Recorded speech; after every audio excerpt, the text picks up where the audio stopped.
আসসালামু আলাইকুম রহমতুল্লাহ। আজকে আমরা হযরত আবু বকর রাদিয়াল্লাহু আনহুর ইন্তেকালের ব্যাপারে জানার চেষ্টা করব। 634 খ্রিস্টাব্দের আগস্ট মাসের প্রথম সপ্তাহে একদিন ঠান্ডা লেগে হযরত আবু বকর রাদিয়াল্লাহু আনহুর একটু জ্বর হলো। এই জ্বর ক্রমেই বৃদ্ধি পেয়ে তাকে প্রায় 2 সপ্তাহকাল শয্যাশয়ী করে রাখল। তার অনুপস্থিতিতে হযরত উমর রাজ্যকার্য পরিচালনা করতে লাগলেন। মসজিদে ইমামতির ভারও তাকেই দেওয়া হলো। খলিফা যখন বুঝতে পারলেন তার জীবন প্রদীপ ধীরে ধীরে নিভে আসছে, তখন তার উত্তরাধিকারী কে হবেন এই প্রশ্ন মীমাংসার জন্য তিনি অত্যন্ত উদ্বিগ্ন হয়ে উঠলেন। খলিফার প্রশ্ন অমীমাংসিত রেখে তিনি যদি ইন্তেকাল করেন, তবে রাসূলুল্লাহ সাল্লাল্লাহু আলাইহি সাল্লামের অন্তর্ধারণের পর ইসলামের সে শোচনীয় দুর্দশা ঘটেছিল, এখনও সেইরূপ ঘটবে তা তিনি নিশ্চিতরূপে বুঝতে পারলেন। তাই রোগশয্যায় থেকেও তিনি বিশিষ্ট ব্যক্তিবর্গের পরামর্শ গ্রহণ করতে মনোযোগ হলেন। প্রথমত তিনি জ্ঞানবৃদ্ধ সাহাবী আব্দুর রহমানকে ডাকলেন এবং কাকে খলিফা মনোনীত করা যায় এবং এ সম্বন্ধে তার মতামত জানতে চাইলেন। আব্দুর রহমান বললেন, আমার মনে হয় হযরত উমর রাদিয়াল্লাহু আনহু সর্বাপেক্ষা উপযুক্ত ব্যক্তি, যদিও তার দুর্ধর্ষ প্রকৃতিতে সেই ধৈর্য ও সহনশীলতার গুণ নাই যা রাষ্ট্র পরিচালনায় নিতান্ত প্রয়োজন। তদুত্তরে আবু বকর রাদিয়াল্লাহু আনহু বলেন, ঠিক, তবে গুরুদায়িত্ব বার মাথায় পড়লে এ দোষ কেটে যাবে। কোমল হওয়া তো সবসময় ভালো নয়, কিছু কঠোরতাও চাই। তারপর হযরত উসমানকে ডাকা হলো। তিনি বললেন, উমরের বহিরঙ্গ উপেক্ষা অন্তরঙ্গ সুন্দর। হযরত আলী এসে বললেন, আমি উমর ছাড়া আর কাউকে খেলাফত স্বীকার করব না। হযরত আবু বকর অত্যন্ত খুশি হয়ে বললেন, তোমার উপযুক্ত কথা বটে। ব্যক্তিগত স্বার্থে ঊর্ধ্বে তুমিও রাষ্ট্র ও ইসলামের স্বার্থকে স্থান দিয়েছ। তারপর হযরত উসমানকে ডাকা হলো।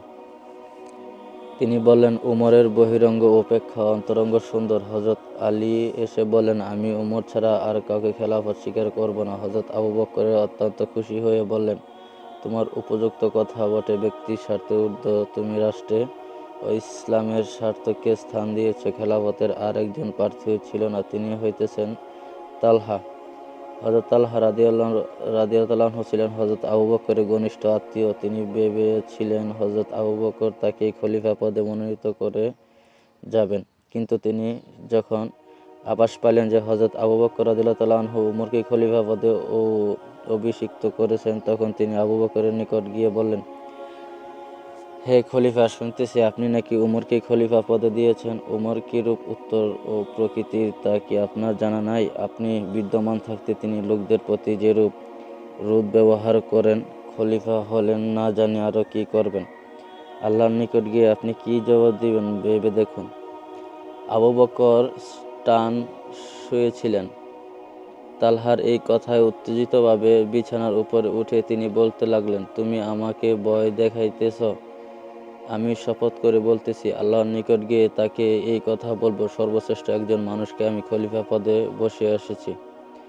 অতঃপর হযরত আবু বকর হযরত উমরকে ডেকে পাঠালেন এবং তাকে খলিফা পদে গ্রহণের জন্য অনুরোধ করলেন। কিন্তু উমর অসম্মতি জানিয়ে বললেন, আমি এই পদের প্রার্থী নই।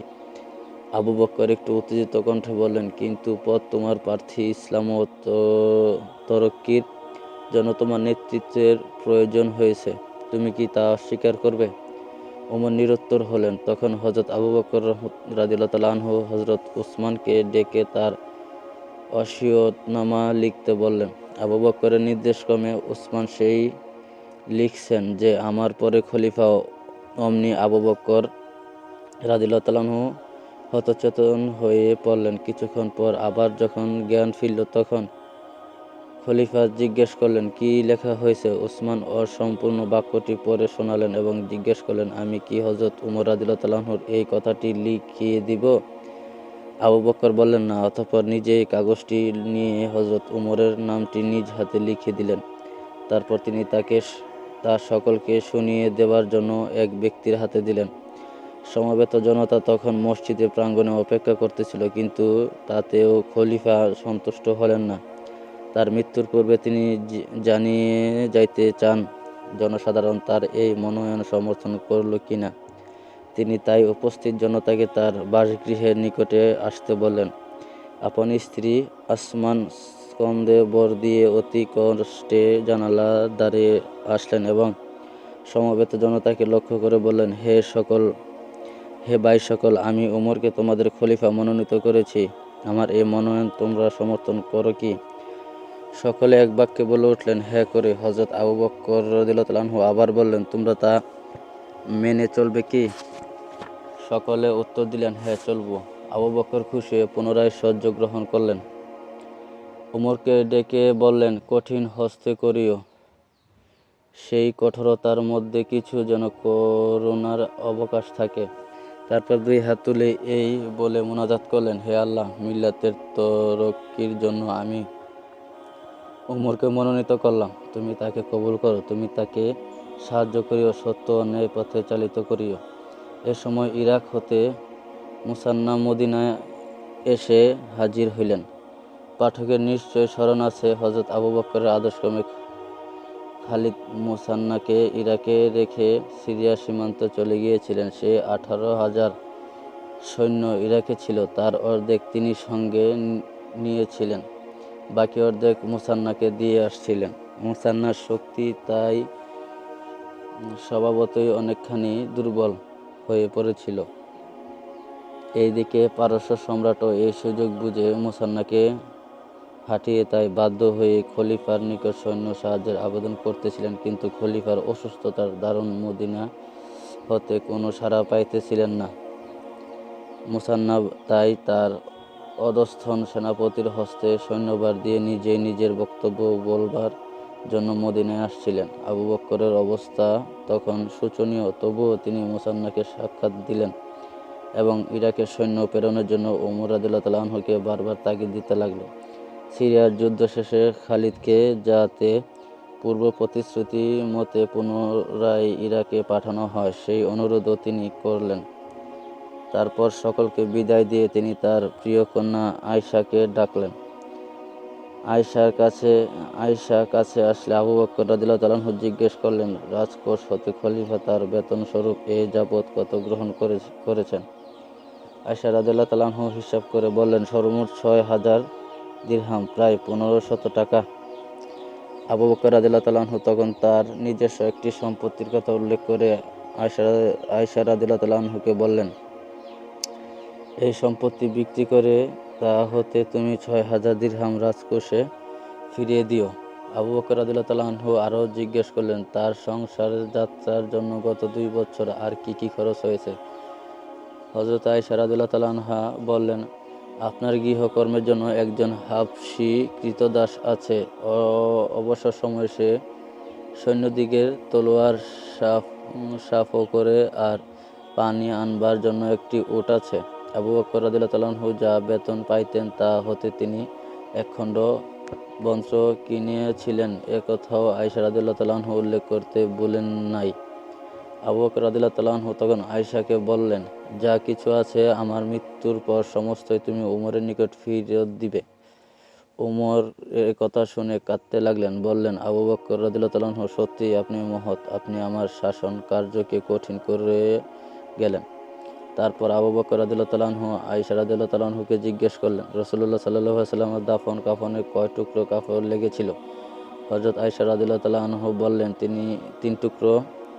আবু বকর রাদিয়াল্লাহু আনহু বলেন, আমার জন্য 3 টুকরো দিও। আমি 2খানা বস্ত্র ব্যবহার করতেছি, সেই 2খানা ধুয়ে নিয়ে চলে আমার চলবে, আর একখানি নতুন কিনো। বিবি আয়শা রাদিয়াল্লাহু আনহু তাতে ক্ষুণ্ণ হয়ে বললেন, আব্বা, আমরা কি এতই দরিদ্র বা কঞ্জুস যে আপনার দাফনের জন্য 3খানা নতুন বস্ত্র কিনতে পারবো না? হযরত আবু বকর রাদিয়াল্লাহু আনহু বলেন, ন্যূনতম বস্ত্র মৃতদের অপেক্ষা জীবিতদের কাজেই বেশি লাগে।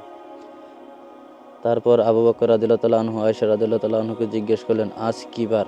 আয়শা রাদিয়াল্লাহু আনহু বলেন, সোমবার। আবু বকর বলেন, রাসূলুল্লাহ সাল্লাল্লাহু আলাইহি ওয়াসাল্লাম এই দিনে ইন্তেকাল করেছিলেন। আমার মনে হইতেছে আমিও আজই শেষ নিঃশ্বাস ত্যাগ করব।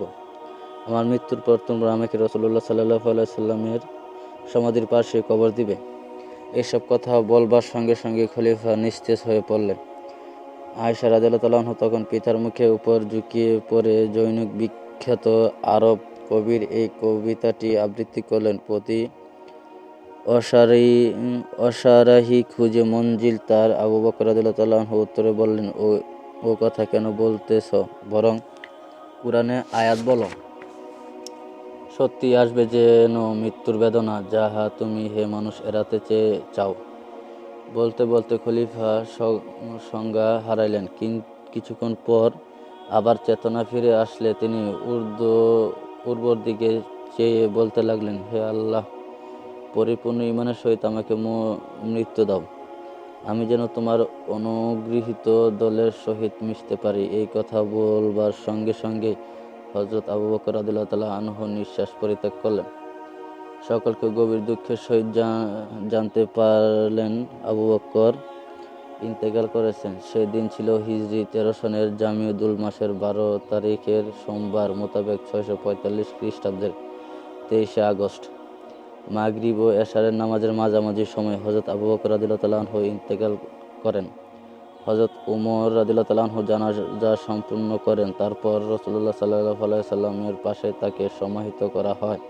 এরূপ হযরত আবু বকর রাদিয়াল্লাহু তাআলা আনহুর জীবনও যেমন রাসূলুল্লাহ সাল্লাল্লাহু আলাইহি সাল্লামের সঙ্গী হয়েছিলেন, মরণেও তেমনি সঙ্গী হয়ে রইলেন।